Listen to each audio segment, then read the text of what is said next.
काहीच नव्हतं जीवनात. काय म्हणतोय? अरे कुठंच नव्हतो आम्ही आणि काहीच नव्हतं आमच्या जीवनात.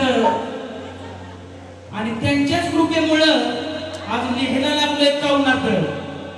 हा पुढं चंदन गुरुमुळं उंच आमचं नाक. हा चंदन गुरुमुळं उंच आमचं नाक. वा हा हे वाटे गुरुमुळं उंच आमचं नाक. ए रक्षक दादा, अरे माझी बदादा. अरे माझी बदादा.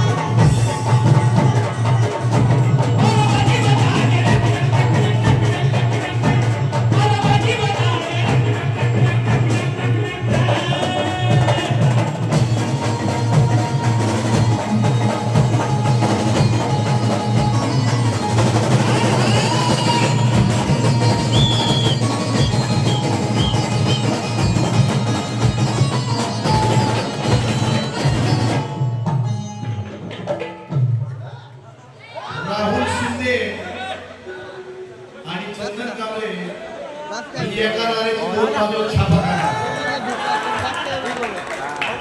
प्रचार कोणाला बी करू द्या, मत मलाच मिळणार आहे, मला माहिती आहे. प्रचार सगळ्याचा करचाल, पण राहुल शिंदेचा अंतकरण मला माहिती आहे, चंदन कांबळेचं अंतकरण राहुल शिंदेला माहिती आहे.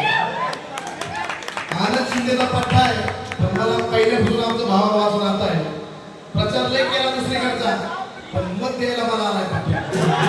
राहुल शिंदे आणि या लेकराचं कौतुक करून 500 रुपये बक्षीस देऊन सन्मानित केलं, मनापासून आभार.